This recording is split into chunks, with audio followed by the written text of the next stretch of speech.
Alors, l'article 3 de la Charte de l'environnement dit ceci. Toute personne doit, dans les conditions définies par la loi, prévenir les atteintes qu'elle est susceptible de porter à l'environnement ou, à défaut, en limiter les conséquences. Alors, cet article 3, finalement, répète, grosso modo, paraphrase l'article 2 que nous avons étudié la séance précédente. Parce que finalement, quelle différence y a-t-il entre devoir prendre part à la préservation et à l'amélioration de l'environnement, qui est la formulation qu'on trouve dans l'article 2, et puis ce que nous dit l'article 3, c'est-à-dire que on doit, devoir prendre part à la préservation ou à l'amélioration de l'environnement, article 2 et article 3, devoir prévenir les atteintes à l'environnement. Il semble que c'est tout simplement une répétition de cette injonction. Mais ce qui est intéressant, c'est ce qui est ajouté après la virgule. Très souvent, la technique, Marx dirait la vieille plaisanterie du rédacteur bourgeois, la Constitution, c'est de dire une chose, puis de mettre une virgule et d'en atténuer immédiatement la portée, voire de la contredire carrément, comme on a pu déjà en parler, notamment dans le cadre de la Déclaration des droits de l'homme et des citoyens. Bref, donc revenons à notre charte de l'environnement.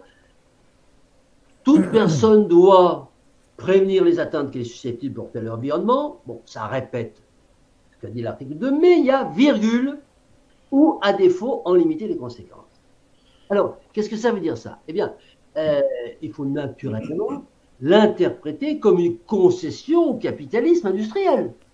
On s'aperçoit qu'on a écrit quelque chose d'extrêmement fort d'un point de vue environnemental, on ne va pas dire écologique, hein, environnemental, et puis on dit, oula, c'est un peu fort ce qu'on vient de dire là. Donc on va mettre une virgule, puis on va dire, en limiter les conséquences. Voilà. Et ça veut dire quoi? Ça veut dire concession au grand capital.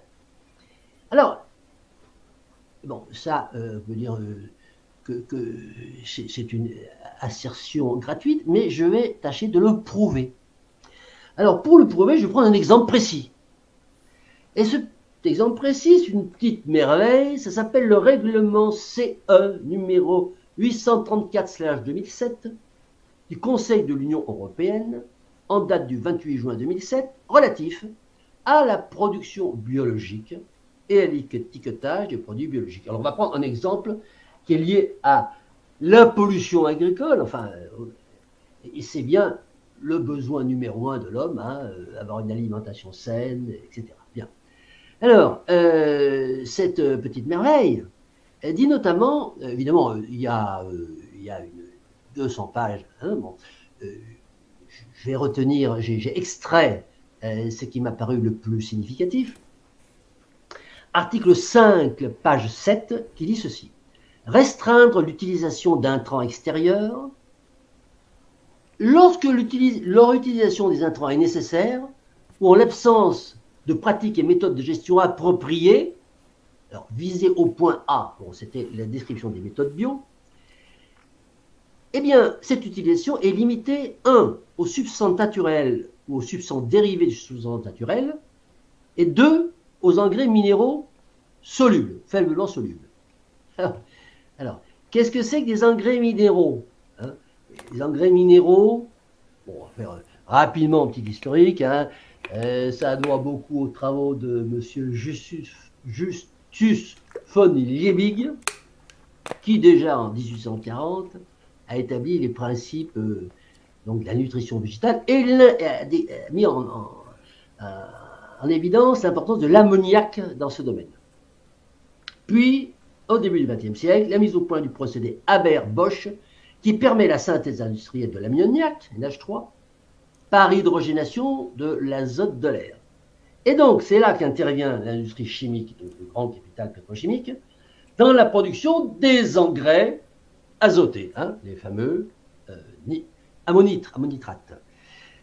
Alors, bon, on passe par la synthèse de l'ammoniac, à partir de l'azote de l'air, moyennant un apport d'énergie fourni par le gaz naturel. Donc, les engrais minéraux, bon, absolument pas un produit naturel, hein, c'est un produit de synthèse qui nécessite un hydrocarbure, le gaz naturel. Bien. Alors, on voit déjà hein, ce que ça permet, cette petite virgule, ce que ça permet. Et on continue. Alors, on conseille également, enfin, l'injonction, puisque c'est un règlement, disons, coercitif, ce règlement, limite strictement l'utilisation d'intrants chimiques de synthèse au cas exceptionnel suivant. Ça devient de plus en plus intéressant. C'est-à-dire que c'est interdit d'utiliser des intrants chimiques de synthèse, sauf si, premièrement, en l'absence de pratiques de gestion appropriées. S'il n'y a pas de pratique de gestion appropriée, on peut utiliser des intrants chimiques de synthèse. Deuxième possibilité, lorsque les intrants extérieurs visés au point B, c'est-à-dire voilà, bon, la liste, ne sont pas disponibles sur le marché. Lorsqu'il n'y en a pas, bon. Et troisièmement, lorsque l'utilisation des intrants extérieurs visés au point B contribue à des effets inacceptables sur l'environnement. Voilà, et là, limitation. Alors, ça continue avec l'article 16, page 12. La Commission, conformément à la procédure visée à l'article 37, paragraphe 2, bon, inclut dans une liste restreinte les produits et substances susceptibles d'être utilisés en agriculture biologique. Donc, on a produit une liste de substances autorisées. C'est une liste où il y a des centaines de produits. Je ne vais pas tous les énumérer, bien entendu. Les produits et substances figurant sur la liste restreinte ne peuvent être utilisés que dans la mesure où l'utilisation correspondante est autorisée dans le cadre de l'agriculture générale dans les États membres concernés. Bon, ça, il faut que tout le monde soit d'accord. Tous les produits et substances sont d'origine végétale, animale, microbienne ou minérale, sauf si des produits ou des substances provenant de ces sources ne sont pas disponibles en quantité ou en qualité suffisante, ou s'il n'existe pas d'autre solution. Donc, s'il n'y a pas d'autre solution, on peut utiliser les produits chimiques. On peut ne pas piocher dans cette liste. Alors, on voit bien que cette vieille plaisanterie marxiste inversée, ça pourrait se résumer de cette façon: telle chose est interdite, sauf s'il n'existe pas d'autre solution. Hein, voilà, donc les pesticides sont interdits, sauf s'il n'y en a pas d'autre solution. Alors, on a des tas d'exemples. Hein. L'affaire des nicotinoïdes des betteraviers du nord de la France. On a interdit l'usage des nicotinoïdes, mais il s'avérait qu'il n'y avait rien d'autre qui pouvait tuer le ver de la betterave. Donc, on a remis l'autorisation des nicotinoïdes. Et donc, moi, je me suis amusé à réécrire une petite synthèse de ce règlement qui résume bien, en fait, en peu de mots, ce qu'il y a dedans. Ça donne ça. Les instances autorisées à légiférer sur l'agriculture biologique considèrent que le mode de production intensive basé sur l'utilisation des ressources fossiles non renouvelables est le seul permettant aujourd'hui de nourrir à bas prix les populations grandissantes en nombre. Toutefois, afin de satisfaire la toquade d'un petit effectif polarisé sur le terme naturel, un label est créé réglementant les modes de production des produits dits naturels. Le principe retenu est d'établir une liste de 10 000 substances choisies parmi les moins outrageusement chimiques, produites par l'industrie phytosanitaire conventionnelle, et d'autoriser leur emploi tout en permettant de recourir à toutes les autres substances de synthèse si cela ne marche pas. Alors, on va me dire que c'est complètement caricatural et c'est faux, mais j'invite tous mes détracteurs qui pourraient me réfuter à consulter en détail ce règlement et constater que, notamment lorsque je dis que l'agriculture biologique n'a comme seule justification que parce qu'il y a une demande d'un petit groupe de personnes, ben c'est écrit noir sur blanc dans ce règlement. Voilà, alors, bon, avec ce petit exemple, je pense avoir argumenté mon interprétation de cet article 3. L'article 3, donc, qui introduit, et on verra que les articles suivants vont encore accentuer cela, introduit le principe de prévention. Et ce principe de prévention, puisque là on dit prévenir, hein, eh ben, il va être transformé en principe de précaution dans l'article 5, on étudiera un petit peu plus loin, qui va amener d'ailleurs la transition énergétique et la transition écologique. On va passer d'une transition énergétique à une transition écologique. Transition écologique, tarte à la crème, permettant d'être invoqué ou pas, enfin, ce principe de précaution. Ce principe de précaution, dont on va voir que je dirais la non-rigueur que je viens de mettre en évidence dans l'article 3 va être reproduite dans les articles suivants et voire accentuée, eh bien ce principe de précaution va permettre d'être invoqué à chaque fois que ça arrange tel ou tel détenteur du pouvoir effectif ou du pouvoir d'influence. Donc, en résumé, moi je propose un point de pénalité pour réutilisation, ou utilisation encore une fois, d'un stratagème juridique permettant de transformer un principe ou un simili-principe en outil de l'arbitraire. Voilà ce que j'ai à dire sur cet article 3. Bon, sur le fond de l'affaire, l'article 3, parce qu'on reste quand même sur une rédaction constitutionnelle, hein, des chutes coercitives, il s'agit de savoir finalement qu'est-ce que permet de faire cet article 3 ou qu'est-ce qu'il interdit de faire. Bon. Est-ce que quand on lit cet article 3 et qu'on essaye de voir ce qu'il en découle, au final, qu'est-ce qu'on a? Alors, on a, comme le dit Luc, dans les conditions définies par la loi. C'est-à-dire, voilà, vous faut faire attention, vous ne devez pas faire ça dans les conditions définies par la loi. Voilà.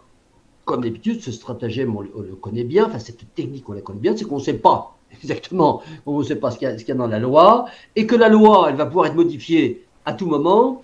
On a déjà plusieurs fois dénoncé et répété cette inconséquence de ce type de réaction. Mais là, on va même encore plus loin, on ajoute, c'est non seulement dans les conditions définies par la loi, qu'on ne connaît pas ou qui peut changer du jour au lendemain, on ajoute ou d'en limiter les conséquences. C'est-à-dire que même si c'est interdit, on peut quand même les utiliser pourvu qu'on limite les conséquences. En fait, bon, on a une illustration juridique de la difficulté qu'a le développement durable à s'écrire en texte de loi.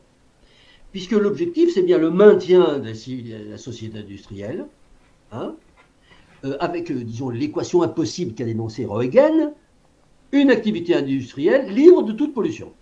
Voilà. Alors, on va réussir à faire ça, et effectivement, comme le dit Luc, on stigmatise la personne, c'est-à-dire, attention, bon, on a une société industrielle, mais attention, vous, et donc là, il y a la culpabilisation du citoyen, il faut faire attention, pas polluer, hein. C'est qu'on produit des produits des toxiques, des produits nocifs, des produits polluants, mais attention à l'utilisateur, il ne faut surtout pas qu'il les utilise trop, ou qu'il les utilise un peu, mais qu'il en limite. Voilà, bon, on est dans une... quelque chose qui est impossible à écrire. On a parlé beaucoup dans le CRC de la difficulté.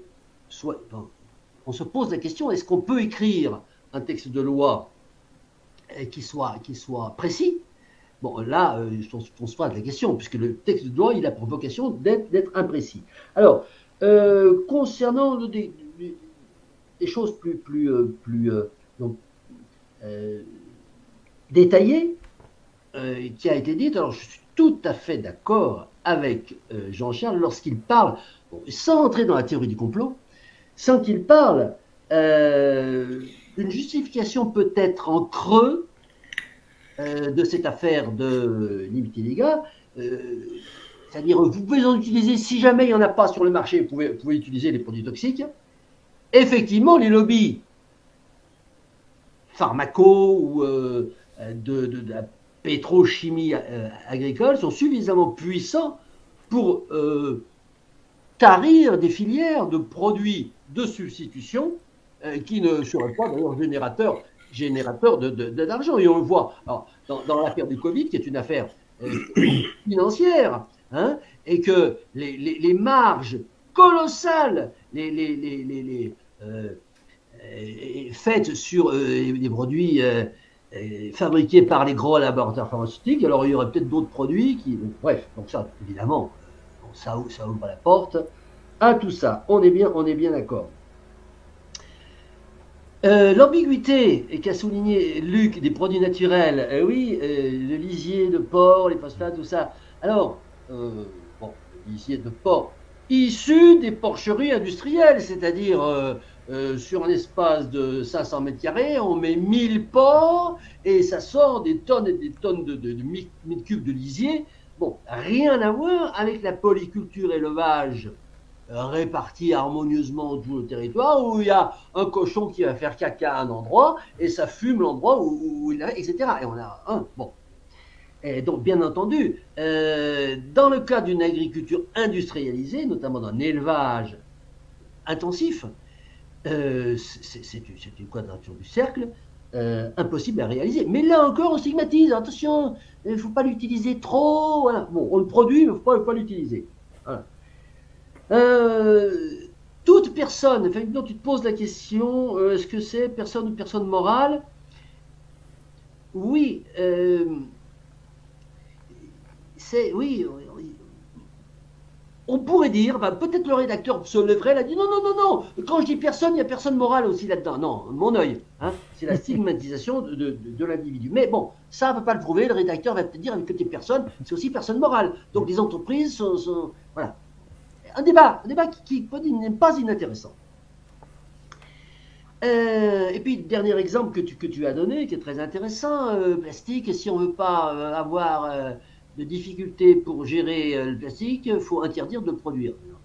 Non. Il ne faut pas oublier le principe numéro 1, la société industrielle doit continuer. Donc, on doit produire du plastique, mais ensuite, hein, voilà, on va le traiter en faisant en sorte que ça pollue le moins possible l'environnement. Et où est le moins possible? Voilà. Donc, bon, on ne fait que paraphraser ce qui a été dit au niveau synthétique, mais c'est intéressant quand même de mettre des exemples comme ça pour voir dans quelle impasse finalement eh bien, nos rédacteurs se débattent. Alors, là, tu rentres en plein dans les travaux du recours constitution. Parce que tu évoques, en fait, une antériorité de la loi par rapport à un amendement de la Constitution. Cette charte de l'environnement, elle est constitutionnelle. Donc, elle va énoncer des principes. Et ces principes, ils sont peut-être contradictoires avec une loi qui existe déjà. Qui le vérifie? Voilà. Nous. Le Conseil d'État. Le Conseil d'État, il est chargé justement d'abroger, comment ils disent, implicitement les lois qui deviendraient caduques par des textes postérieurs. Constitutionnels ou non d'ailleurs. Hein. Alors, le Conseil constitutionnel, non. Parce que le Conseil constitutionnel... Non, Conseil d'État. Conseil d'État. Oui, non, mais attends, oui, je fais de la mécanique. Le Conseil, on pourrait dire Conseil constitutionnel. Non, le Conseil constitutionnel, il vérifie si une loi est conforme à la Constitution. Il ne vérifie pas si un amendement de la Constitution vient contredire une loi. Et là, rien n'est prévu. Il se trouve qu'il y a une jurisprudence qui fait que le Conseil d'État peut pointer, hein, il peut dire, écoutez, cette loi qui était antérieure à ce qui a été écrit ensuite dans la Constitution, personne n'a le pouvoir de l'abroger. Ni moi, ni le Conseil constitutionnel, il n'y a que l'Assemblée nationale souveraine qui peut le faire. Mais je conseille, pas j'ordonne, mais je conseille, ou j'incite, j'enjoins, je ne sais pas comment dire, bon, tous les tribunaux de France à ne pas appliquer cette loi. Voilà. Et donc, Par contre, effectivement, là où faire le lien avec ta remarque, Jean-Charles, c'est que des textes législatifs ayant déjà été rédigés, établis avant cette charte de l'environnement, il aurait été judicieux qu'une annexe à cette charte de l'environnement fasse un état des lieux de la législation préexistante et dise, voyez, bon, ça et ça c'est bon, ou que on ait annexé à cette charte les modifications qu'elle va impliquer, ou tout au moins, disant, elle confirme vraiment tout ce qui a déjà été écrit. Et ça, on n'a pas la moindre indication là-dessus.